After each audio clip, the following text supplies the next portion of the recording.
All right, welcome back to the Buffalo Bread Podcast. We have a matchup this week with the Buffalo Bills and the San Francisco 49ers coming out from the West Coast to Orchard Park on December 1st. It's Sunday Night Football on NBC, so those of you who absolutely love Chris Collinsworth are going to get a treat. And it's going to be an interesting it's going to be an interesting show, I'm sure. But Dan, there are some implications about what has happened in the league with the 3 games on Thanksgiving and the 1 game today, as to what the results of this game might mean for the Bills. What do we think about it? Simply put, JJ, 5 straight AFC East championships on the line.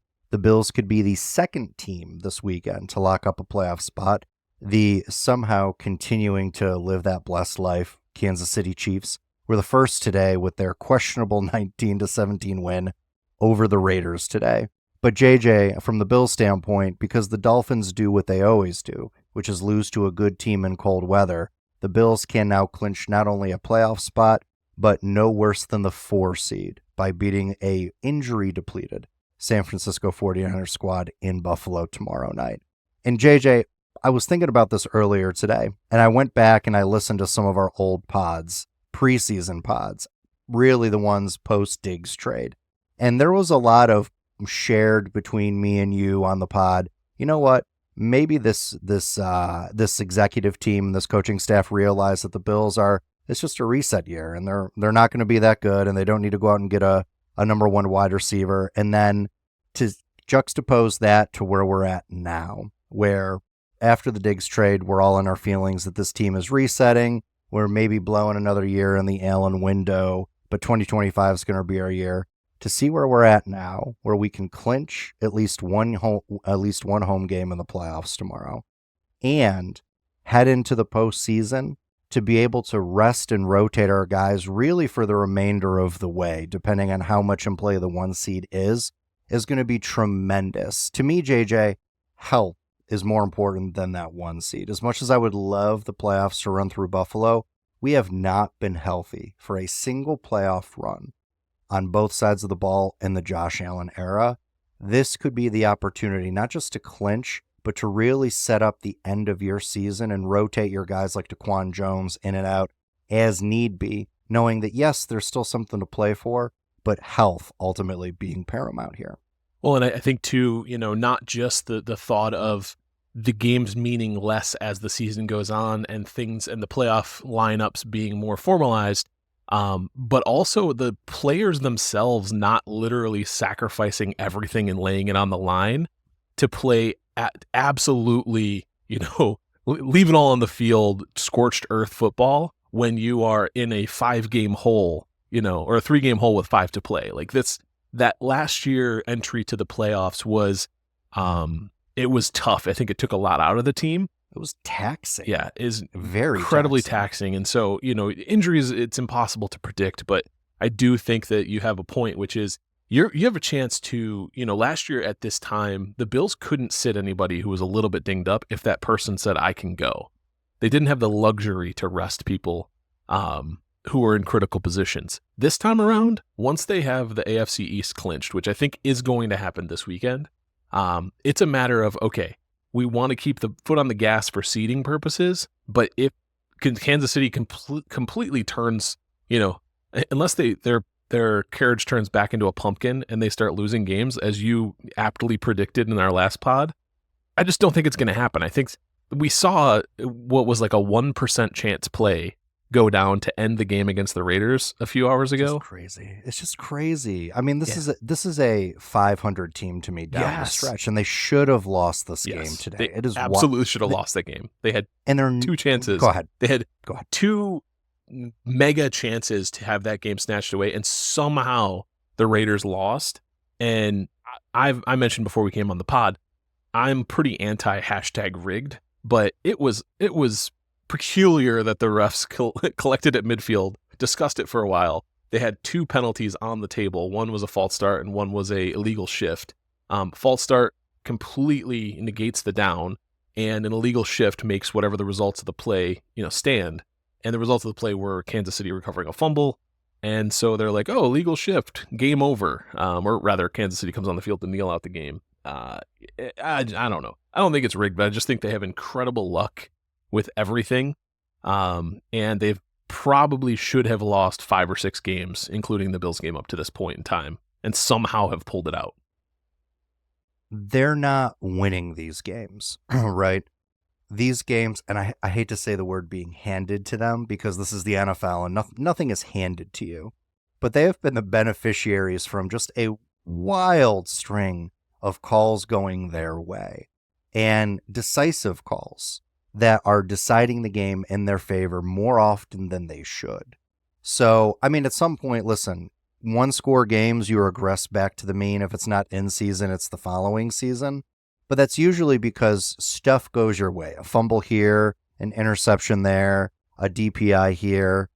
These are third parties, not parties that are the aware of the home team that should be having a deciding factor in the game. These are third parties that are deciding these games in favor of the Chiefs, game in and game out, JJ. I don't think it's rigged either, but there seems to be some sort of like Jordan-esque effect where whenever there's laundry on the field, even the fans think it now, that it's just going to go in favor of the Chiefs. And it is. And it is. And you can't explain it for anything other than maybe they've earned this status. I just don't know. But to your point about that call is a choice. That call is not automatic. That call has a fair amount of subjectivity in it. And the refs still made the most subjective call they could to effectively end the game there in that spot. I think that's something that definitely deserves some scrutiny in the offseason for sure. Well, and I think to your point before, it's the kind of thing where you know, again, we're not saying anything's rigged, but you look at it and it's just like you just kind of keep looking at the results and you're just like shrug like, yeah, of course, like this is what I've seen.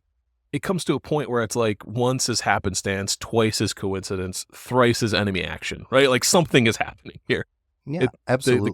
The kind of continuity and the iterations of these games being handed to the Chiefs just continually repeating and nothing being taken from them. I think that, you know, it's not like there was like one game in this season where the call ended up going the other way and a team snatched a game away from the Chiefs. One of the things that I absolutely relished in, but was initially confused by, was during the broadcast, right at the end, Kurt Herbstreit or somebody was talking about how the Chiefs have a 13-game win streak in games decided by 1 score. Mm-hmm. And I was like, now hold on, they don't have a win streak. The Bills just beat them. And then I realized he said in games decided by 1 score. And I'm like, that's right, because the Bills beat them by 2 scores. Right. It's exactly. At some point, when you're a team that is defying math in that way and you go 13 straight games in that way, you're the beneficiary of a little bit of luck, but also a little bit of, let's say, officiating karma going your way as well. Now, listen, officiating across the league is bad. It could just be, JJ, a coincidence that all of this bad officiating is not hindering, but is in fact helping the Chiefs. Not by design, but by happenstance, right? That is very much so on the table. But if it's that bad and results are being skewed in this way, it's definitely something I think that is up for discussion, at least amongst us as NFL fans, because there's one thing I think we won't tolerate as fans, and that's knowing that the product on the field is tainted in some way.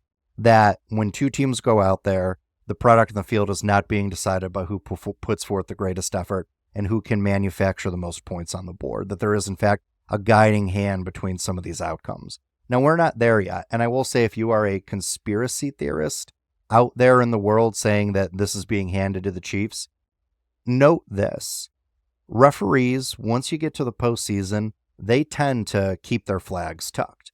They call a lot more stuff in the regular season than they actually do in the postseason. Reason being is because you're winnowing down the officiating crews and you're usually getting the best of the best.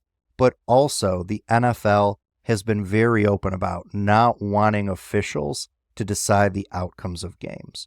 So, if you are a hashtag rigged person, this is only a conspiracy that works in the regular season, because once this actually gets to the postseason, the Chiefs are probably going to have to be on a more level playing field in that standpoint from the teams they're playing. And if you're a team that can rush off the edge and play man defense, as we saw the Bills do, and as we saw the Raiders do today, you've got a better than even chance of knocking off this version of the Kansas City Chiefs. So let that be some solace for you NFL fans, because once we get to the playoffs, the laundry is going to stay clean, hopefully. We hope, and I think that the point you bring up is good, which is the frustrating success of this Chiefs team, which looks bad. They look like they play down to inferior competition.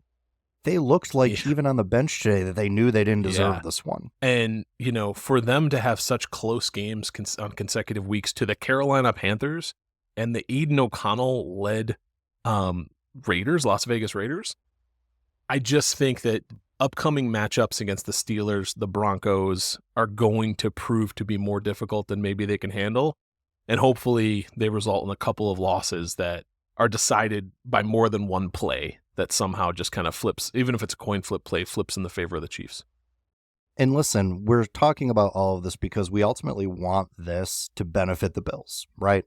We would love the Bills to have a 1 seed, bringing it back to the reason we do this pod, right? And it is infuriating as a Bills fan, week in and week out, to see the Chiefs simply benefit from these circumstances, right? And listen, I'm not going to say, we have already said in a multitude of examples here how we don't think it's rigged, but this also feels innately unfair. And two things can be true at the same time. This is not a conspiracy as far as I am concerned, but it can also feel remarkably unfair when you're when you're a fan of one of the 31 teams that are not the Kansas City Chiefs, to watch them put forth the effort they put forth every week to be a team as flawed as they are flawed, and somehow always get the benefit of the doubt based off past performance, not present production, right? And that's very frustrating if you're not just a Bills fan, but a fan of another team as well. Yeah.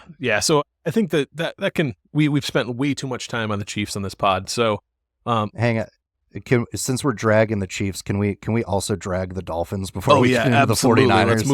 Let's move on. To just stomping on how terrible Tua plays in the cold. I mean, listen, the discourse a few years ago around Tua became so toxic. Like, I had to tap out online. I wasn't going to get into any more Twitter beefs with people about is Tua good, is Tua bad, right? Where he is at now, though, I think objectively speaking, is he seems very in tune with the narratives that are out there in the media and social media about him. His reaction to everyone asking him questions about his decision to come back from concussions. I don't think all of the questions that the media asked him were necessarily well phrased. I think some of them were obviously digging, but they're also fair questions to ask when you're a public figure that plays in such a public forum as Tua does. And he seemed generally annoyed with those questions. Same thing about the narrative around the Bills. Heading into that second game, he just seemed dismissive of a lot of the facts around his struggles against the Bills and his team struggles against the Bills. Same thing in this game in the lead up to the cold. And listen, McDaniel in a public way downplays a lot of this stuff. We all remember a couple of years back, he wore the "I wish it were colder" shirt heading into that Buffalo game a few years back. And then he made a joke about the Green Bay game saying he was going to throw ice cubes at his guys. Like, it's one thing if you want to try to take the heat off your team in public, but if that is also the locker room or behind the scenes persona you are putting on, I feel like you're doing a team a disservice, because at the end of the day, this is a team that has historically struggled under McDaniel to play in the types of conditions they saw in Green Bay yesterday. And to a person, they were either annoyed or dismissive of these things, as if we should not believe what we have seen from this squad with our own eyes. And I think Jordan Brooks, their middle linebacker today, summed it up great with some heading into the weekend comments. He was like, listen, we're soft. And that game proved we were soft. Yes, thank you for someone being honest about it. The Miami Dolphins are soft, and we know this about them. What infuriates me is that they're telling us, no, we're not. Yet week in and week out, everything that we put on the field says that they are. Yeah, absolutely. And I think that that's the thing too, is like, I didn't troll because I feel like I'm more mature than that, but I did cruise the Miami Dolphins subreddit following the game, and it was a lot of really sad people talking about, we suck, we'll always suck, we can't beat anybody who's good. The last team we beat above 500, and like, Yeah, was the Yeah, Bills, aided by 110-degree yeah. field temperature in Miami. Well, and it's just like it's the kind of thing where over time, it's just like when we were talking about the Chiefs. Like over time, you just have to look at the results. You just have to look at the data in front of you, and what it shows is that this is a team that doesn't travel well. This is a team that doesn't play premier or elite competition at a level that they beat up on inferior competition. This is a team that looks sloppy. I think that's the biggest thing that I noticed in that game is well coached teams don't get 10 penalties for 75 yards, in critical moments. And the Bills are one of the most penalized teams in the league. And I think that a lot of that will land at the feet of Deion Dawkins and Spencer Brown for pre-snap stuff and holdings that were somewhat, arbitrary and not necessarily accurate, but they were calling them. So the Bills, I feel like I'm talking about both sides of the mouth. The Bills are one of the most penalized teams, but they don't look sloppy with it. They get a lot of penalties on like some of that pre-snap stuff, which does look sloppy, but then a lot of it's like competitive challenge stuff. It's Christian Benford or Rasul Douglas grabbing like they do, doing their best Sauce Gardner and impersonation, as you like to say. And it just doesn't look like it looked against the Packers for the Dolphins. The Dolphins they looked like they didn't prepare for this game. And I think that's, McDermott teams for the Bills never look like they didn't prepare for the game. Right. They can come out flat. They can have, they can come out and get out physicaled, but it's usually the opponent is beating them and doing more than them. It's rarely that they just don't look like they want to be there or that they're ready. Oh yeah. What frustrates me the most, and we can end it here because we have an actual game to talk about, as we stated in the beginning of the pod, has real stakes, right? But what frustrates me the most about this Dolphins narrative is the unearned credibility they get off of one game, which was the 70-point game they had against Denver. Good teams, well-coached teams, know exactly what this offense is trying to do, and they're trying to do the same thing all the time. They're trying to be faster to certain areas beyond the hash marks or beyond the sticks at the middle level of the field. And if you take that away from them, they don't have a counterpunch. The run game this year has looked awful, despite the fact that they have a stable of running backs that would be I believe we picked their stable of running backs over the Bills' stable of running backs in the preseason as a squad we would rather have, right? So every year I have to listen to media folks because, listen, when the offense is clicking, it can be really fun to watch. And we are all, I think, as a fandom, aside from where you sit with your allegiances to a team, we are sick of watching too high cover football and watching 21-17 games. And the Dolphins offer an antidote to that when they're clicking. So I get at a certain level rooting for them to be in. But the amount of narrative space that they take up, can I tell you how much I've had to listen on podcasts and radio shows and read that the Dolphins are the team no one wants to play in the playoffs if they get in. They're the ones that have the best chance. Why? When they get in, they lose. And if they get in, they lose in the same way every single time to a team that takes away Tua's anticipatory windows and shuts down their run game because there is no counterpunch with this squad. There's none. They've had a bad offensive line for 3 years. They've had a really fast wide receiver core that is absolutely latched to the timing of the QB to the point where Malik Washington yesterday, their rookie wide receiver out of UVA, took a savage hit coming across the middle to get a ball that he was not open for when Tua let it go. But when Tua let it go, it was either Washington was going to get there to catch it or the defender opposing him was going to get there to pick it off. And that's what you have to live and die by as a wide receiver in the system with this quarterback. You need to lay out to get that ball, and you've got to take savage hit after savage hit in order to cover up for what the deficiencies of this QB are. Yes, he's wildly accurate and throws with amazing anticipation. But if you're going to throw at that level of anticipation, there has to be a receiver on the other end of that can equal out that equation by making the catch. And they have to put themselves in that system and so much risk, game in and game out, that you know what the outcome is going to be when they face a squad that's got even a remotely competent secondary or a remotely competent coaching staff. So I'm done. I'm done with this narrative that the Dolphins are a sneaky good team. No one that is good is scared to play this team for those reasons. Well, and I think that if you look at some of the, Tua threw like 370 yards, and 2 touchdowns, had a great percentage, completion percentage. Tua is good like that. I think that the reason they're never ever going to go anywhere with him is that he completely lacks the clutch gene, and he took 5 sacks during the game against the Packers. So it's the kind of thing where I give me Josh Allen, who might have a pedestrian 200-yard passing game with two TDs and an interception, but in the moments where you absolutely need it, on 4th and 2, he runs for a 26-yard score. Or on 4th and 1, he picks up his own fumble and jumps through the line. Like, give me that guy over somebody who's going to like light up the whole yard, but then go 4 for 14 on 3rd down and take 5 sacks.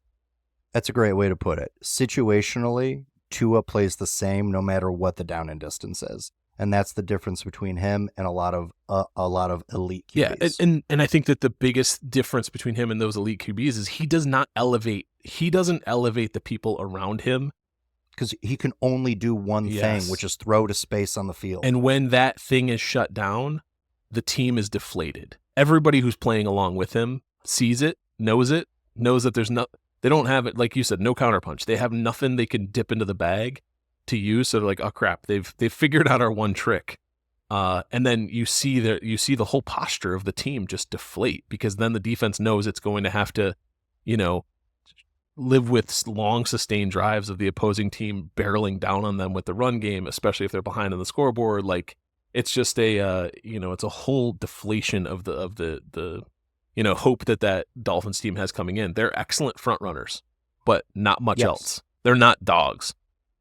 Dude, we are being so mean. I really hope this karma does not come back to bite us on Sunday night. Well, or that we don't, the Bills don't see the Dolphins in the wild card weekend and get lit up for 7 touchdowns. Smoked. Yeah.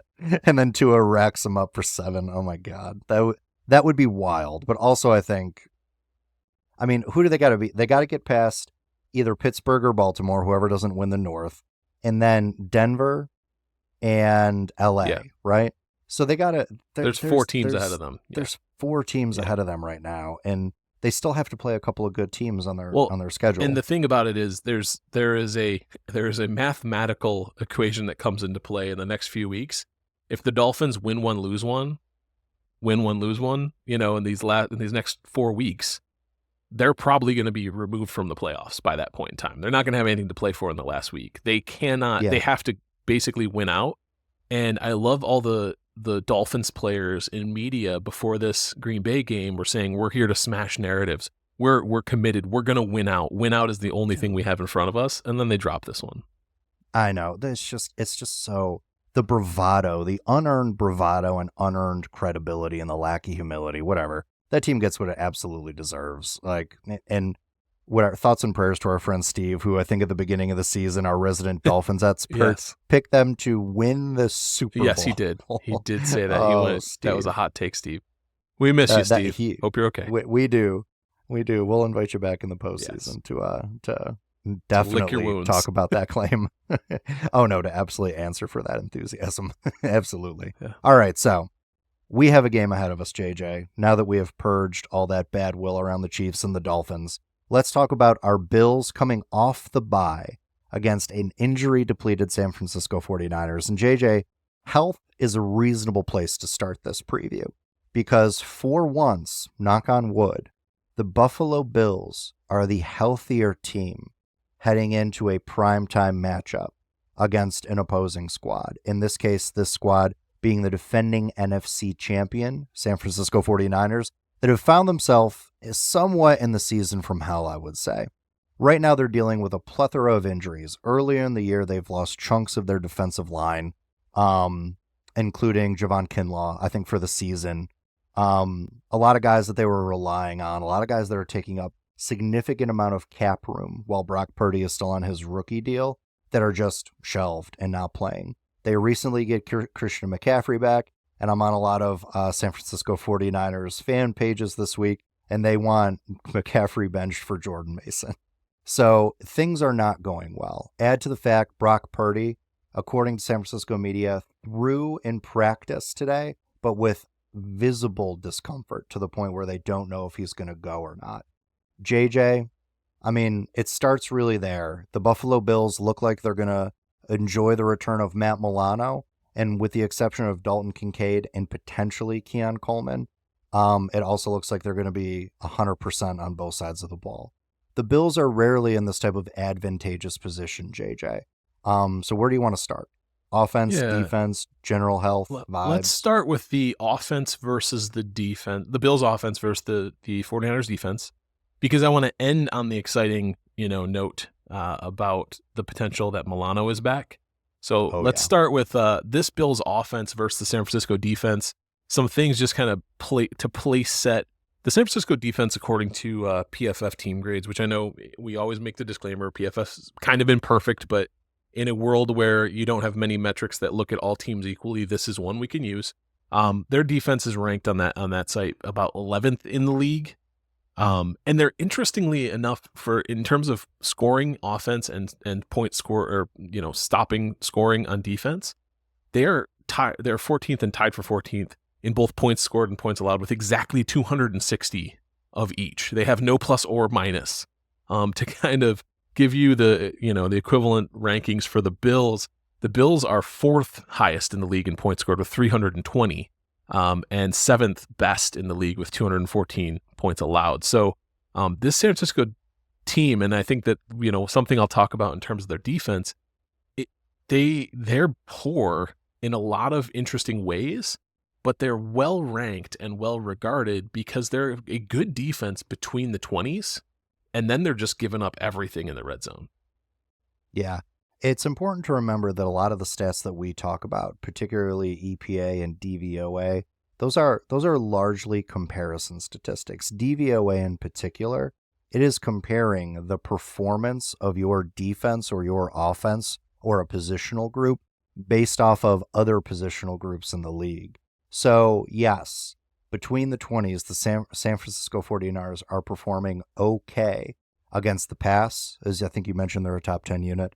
Against the run, particularly in efficiency, they're more middling in the middle of the league. I think the Bills will have some opportunities there. But to your point, JJ, in the red zone, bottom third in defensive efficiency this season. And as we know, the Bills are a top 5 unit when it comes to scoring red zone touchdowns, total red zone touchdowns this season. This is strength on weakness for the Bills if they can conquer some of what the San Francisco 49ers want to do between the 20s. And listen, this has been the story of this 49ers squad since they lost D'Amico Ryans as their defensive coordinator. He was their identity in a lot of ways. It wasn't just the scheme. It was the way he wanted his squad to implement the scheme. And we've seen that come across in his time in Houston. And San Francisco's really been searching for that identity. Add to the fact that Bosa's dinged up. Fred Warner disclosed that he's playing with a fractured foot since week 5. Kinlaw being out. Greenlaw doesn't look like he's going to play, although they are going to ramp him up at some point to start this season.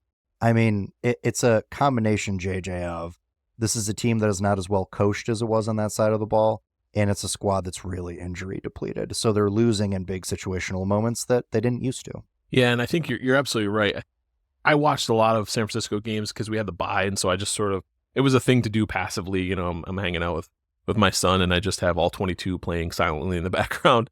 That's the way to be. And so, watching a lot of the film, the thing I remember from their Super Bowl run last year was that this defense it was terrifying to try to go against this defense. You were going to be facing up against incredibly elite players who also had a tenacious edge to them.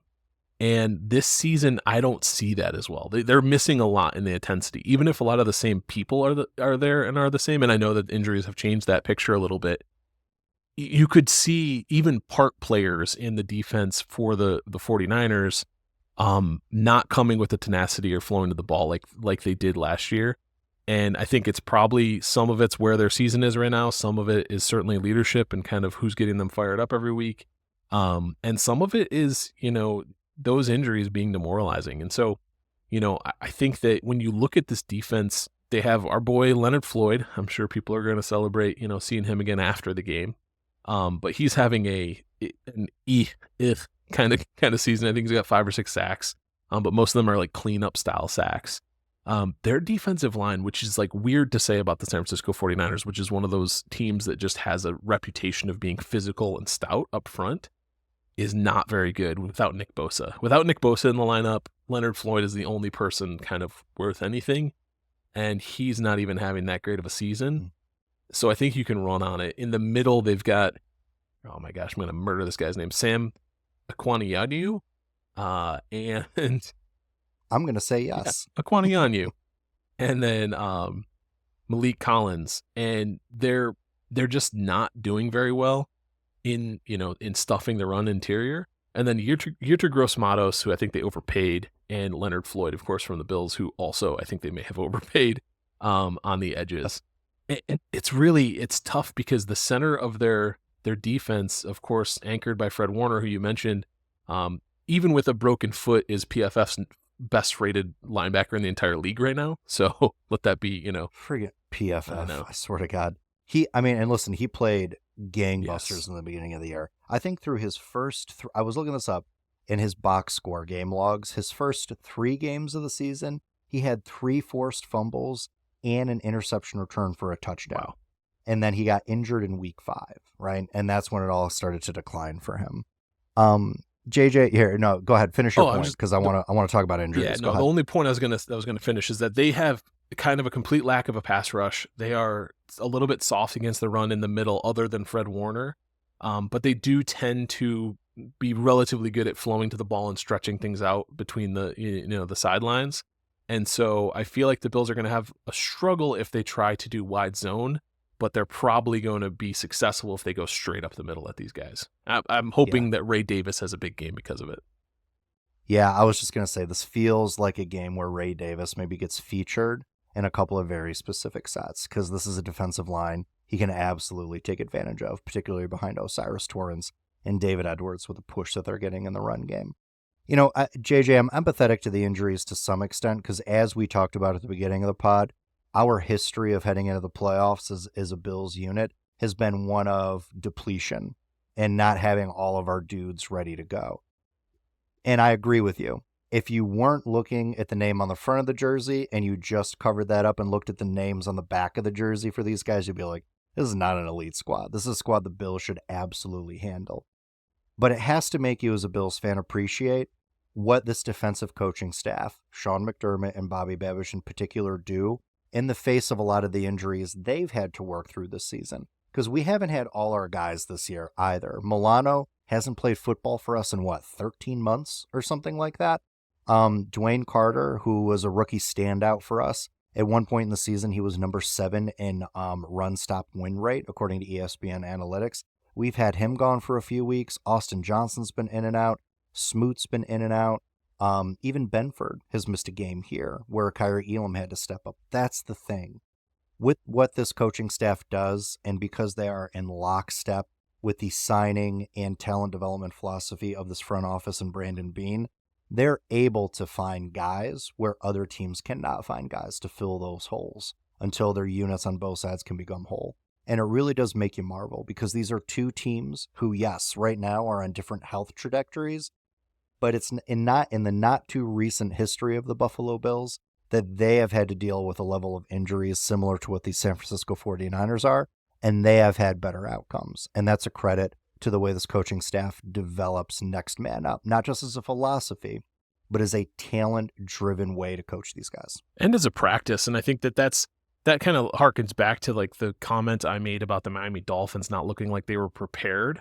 You never see a player come in who's playing in a relief role, Alec Anderson, Cedric Van Granger, Ryan Vandemark. Like you don't see those players coming in on offense and looking lost or like they didn't know where to be. I think that what we saw with different offensive starters being replaced was, a snap here or there where maybe somebody ran the wrong route or somebody was just out of position a little bit.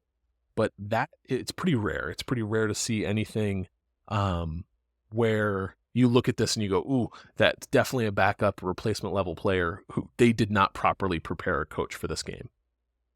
Yeah, no, it is. It really is.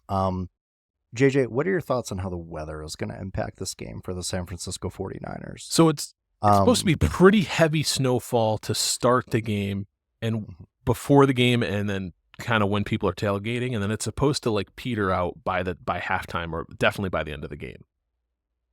This is a squad that on the defensive side of the ball, they try to mix in as much man as they can, but they're playing some match zone here and there.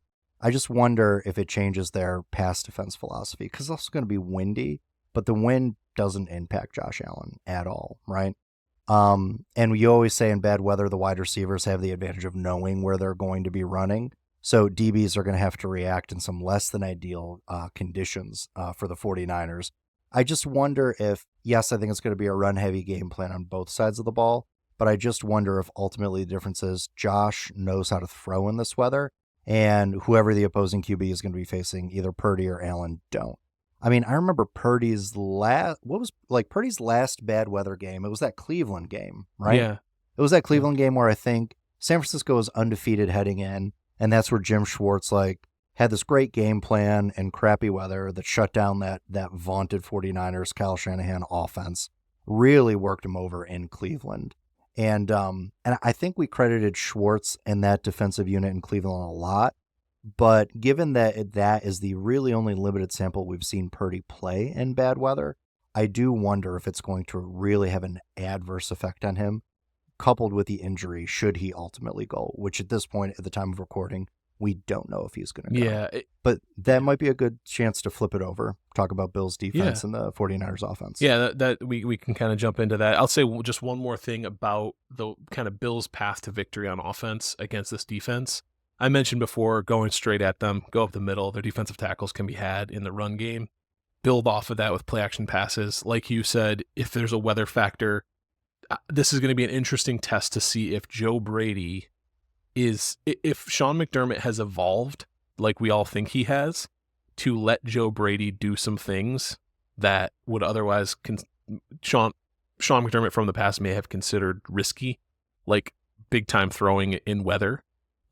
Because if you remember the wind game against the 49ers against the Patriots some years ago, when it seemed like late in the game, when it came crunch time, Daboll was allowed to do a lot more passing concepts.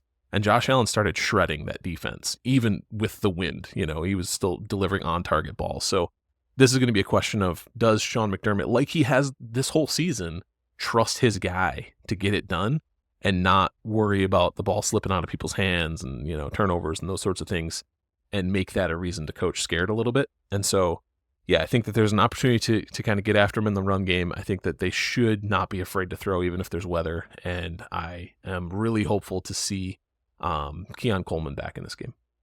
Yeah, man. All right, let's flip it over.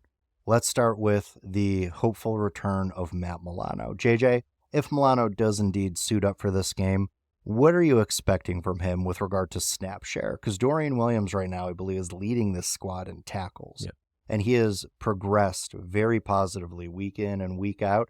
Do you see Milano coming in and being a 90% guy right off the bat after an extended hiatus from playing football? Or do you think they work him back in slowly? I think Matt Milano comes in on third long and late downs. I think they use Matt Milano like they've used Von Miller this season. I think that, when healthy Von Miller, I think that they bring Matt Milano in because he is head and shoulders above Dorian Williams in terms of coverage ability. So I think that Matt Milano has some snaps against Kittle. I think that Matt Milano they send him on a pass rush. There's some things that I think that they'll use Matt Milano to do. But I think you're going to see Dorian Williams in that spot on early downs against the run, because that's, where he's going to be better. And I think they ease Matt Milano. He's definitely on a pitch count, I believe. He's probably, we might see him for a half and then not in the second half at all.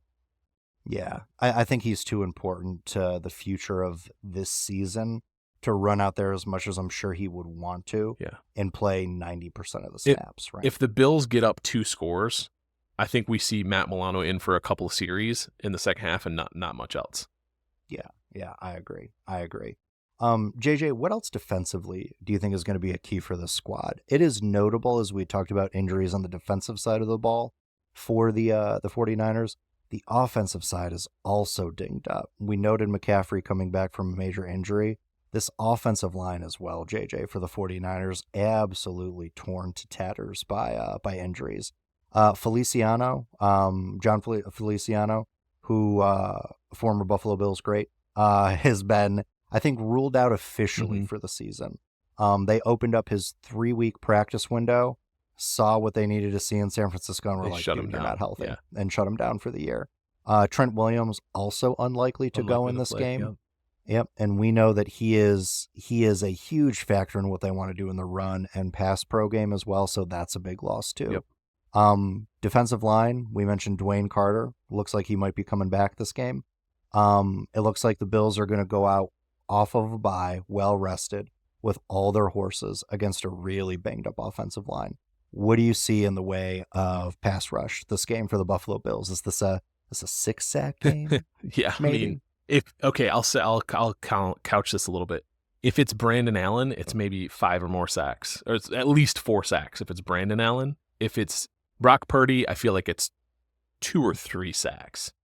He's slippery. He's shifty. Yeah, he's shifty. He's slippery. He really is. He's slippery, and it'll be interesting because like you kind of brought up a little bit when we were switching over from Bills offense to Niners offense.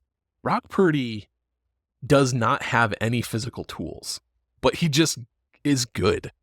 Like, we're so mean I mean, like today. I couldn't play quarterback. So I couldn't play mean quarterback today. in the arena league. Like, this is, we're just talking. We're just like, so bad. I'll speak for myself. I'm just like a fat middle-aged guy in the suburbs. So no, you can speak for both of us. It's fine. So take it for what it's worth. But that's what I'm only talking as a comparison to other quarterbacks in the NFL. Like, there's a reason he was the last pick of the 7th round in his draft class. Like, his measurables leave a lot to be desired. You look at him and you're like, how are you going to play? And just somehow gets it done. I respect the crap out of him. And for him to have the gonads to sign a deal to promote Paw Patrol, like, come on, dude. Nice. Like, Incredible. To just stand up and be like, yeah, I got the Paw Patrol endorsement. I'm here with the puppies, and we're gonna get this thing done. My kids appreciate. I that appreciate very much. that. Thank you, Brock. Yeah. So like, I have so much respect for him because there's no reason he's an aberration. There's no reason he should be as good as he is at football, given his measurables.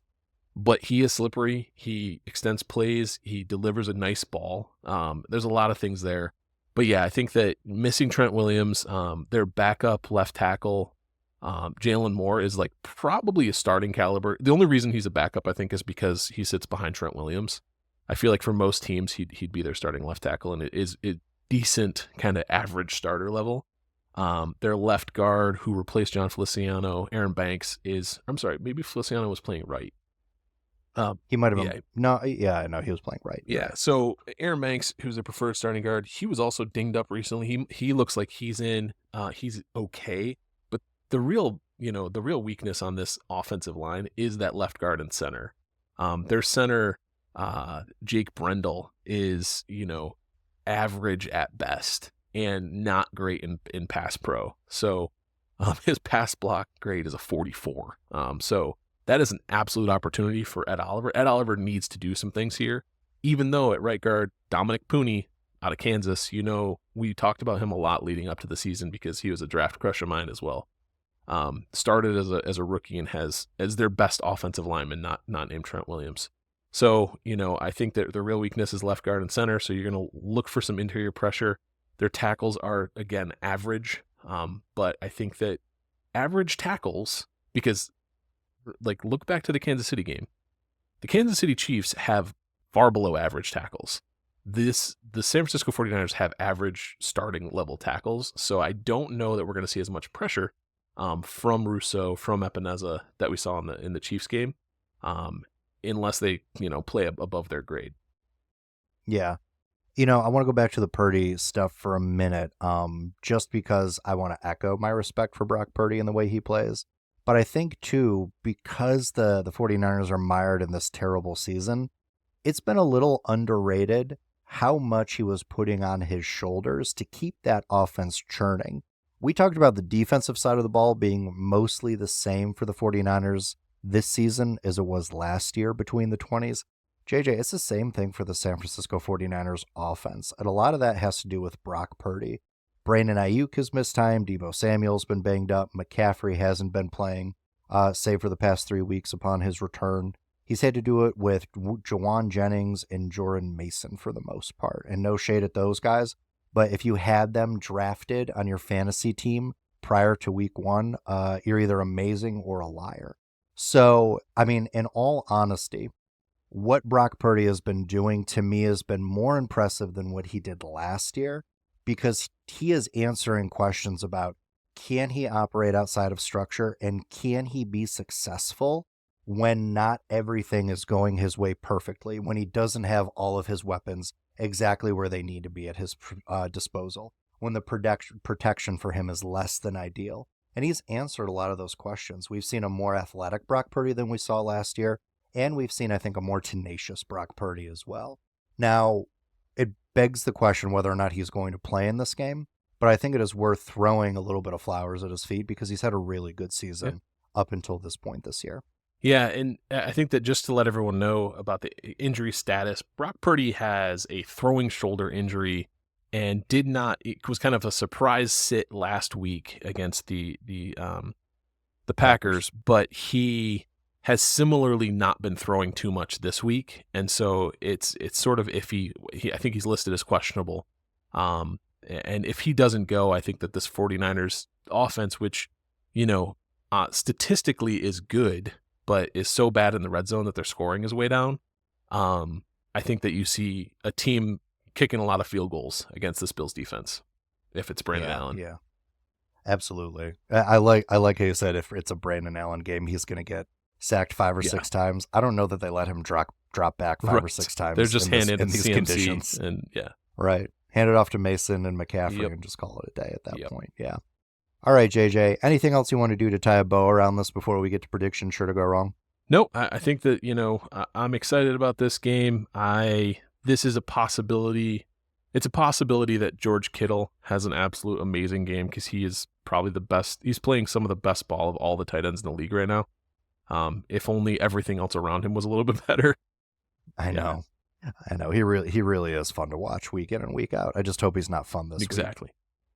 All right. So JJ, spread on this game is favoring the Bills by 6 points. The over-under on this is 44.5, according to DraftKings, which I thought would have come way down given the weather predictions. This line opened at Bills minus 6.5, so a little bit of a shift towards San Francisco. Don't really know what that's about, but there you have it, JJ. So what's your final score prediction? I think that the Buffalo Bills win comfortably in a game, especially if there's a little bit of weather, in a game that they are particularly skilled at playing, a rough, physical, nasty kind of in the elements game. I think this team is keyed up for that. And I have the Bills winning 34-17, doubling up the 49ers. Damn, you've got them putting up 30 in a snow game. Yes. I like it. Because I don't think the weather's going to be as big of a... I think the snow might be fun for TV, but I don't think it's going to be as big of a factor on the field. I could be wrong. It could be that Colts game that Shady McCoy won in overtime. It could be that craziness, but we'll see. Oh, there you are. The Buffalo Bills have scored at least 30 in all of their games since week 7. So starting with the vaunted Tennessee Titans. So they're on what was that? 5 games? 5 games of scoring 30, JJ? Yeah, and that's 6. That's 6 games. That's live pod it's math. 5. Yep. Live pod. There it is. No, but the thing of it is, the reason I'm confident in the 30 burger is because the team has shown that the way it's scoring is sustainable, and they're getting more tools back in their toolbox if they have Keon Coleman, if they have a 2-week healthier Amari Cooper. Khalil Shakir is not going anywhere, so I think that they have more opportunities to kind of get ahead here, and play a nice game. I like it. No, I like it. I'm gonna give you 2. If Brandon Allen plays, this is Bills 27 and 49ers 7. If Brock Purdy plays, this is Bills 27, 49ers 14. I just think Purdy can do a few more things that can take advantage of the weakness of this Bills defense, particularly their inability to, although they did a great job with Mahomes a couple of weeks ago, their inability to really lock down mobile QBs. They still really struggle with that game in and game out. And I think, especially if Purdy is hurt and he is on the field, I think he's going to use his legs more than his arm to try to win this game. Yeah. I got one prop for you, JJ, and it's not related to this game. So, starting tomorrow, the Bills play the 49ers, Rams, Lions, Patriots, Jets, and Patriots. That is 1, 2, 3, 4, 5, 6 remaining games, JJ. Over under Buffalo Bills at 14.5 wins to end the season. So the over under you're asking me is, will they lose more than one, essentially? Correct. Yeah. Basically. Yep. I'm going to go over because I think they do lose one, but that's it. I don't think they lose more than one. No, that would be them running the Okay. table. Wait. Yeah, if they went 15-2, that'd be them running the table. No, then under, because I think that they do lose one. Yeah, I agree. And I've got that Lions game circled. Although, man, the Lions, that pass rush, very ineffective against Chicago. Yeah. And those DBs, for some of the names they got over there, man, they are not holding up. They're not holding up over 2.5 seconds in coverage. So that one could be an interesting one. But I'm going to go under 2. I listened to all of our preseason pods. I had the ceiling on this team at 10 wins, and I'm feeling like an absolute moron at this point for that. But because they might very well hit it on Sunday. I'm going to go under 2 though, just because I think, to our point earlier, eventually there's only so much you can clinch. And if the Kansas City Chiefs continue this blessed experience that they're living, it could very well be that by the time the Bills get to week 16, 17, and 18, where they've got the Patriots 2 out of 3 times, it could be very well that they're not playing for anything they haven't already locked up. 2 or 3 seed in the division. So as a result, I do think they rest some guys, and I think they've got 1, maybe 2 losses left this season. Yeah. Well, and I think that it's important to think about the schedule a little bit too. To your point, if the Chiefs don't lose one soon, then what we might see is the teams that are behind the Bills sitting in that AFC number 2 seed, the teams behind the Bills, a lot of them play each other. And so there's going to be a situation most likely where the teams that are chasing you, one of them is going to have to get a loss, here and there. And so there's a chance that, like you said, you're in week, 17, 18, and you're the 2 seed kind of no matter what the outcome of your game is. Right. So you don't necessarily sweat, if you're 2 games up from Pittsburgh, like you don't sweat letting it go. Exactly. Yeah. Note to NFL schedule makers, please don't schedule divisional opponents 2 times in 3 weeks at the end of the season. Yeah. That is just crazy mismanagement. This happened 2 years ago with the Jets too. Gosh, it's stupid. Why do that? Give us a slate of divisional games in the first half of the schedule, then the bye, and then I love divisional games at the end. At the end. Yeah. I love that, playing your second games at the end, but don't bunch them up against one squad like that. It's crazy. Yeah, that's bananas. Yeah. All right, JJ. Well, hopefully our angriness and general pettiness about the Dolphins and the Chiefs does not cost the Bills in the way of universal karma when they play the San Francisco 49ers this week. For all of you listening at home, like, share, and subscribe wherever you get your podcasts. Now on YouTube, Apple, and Spotify. And as always, go Bills. Go Bills.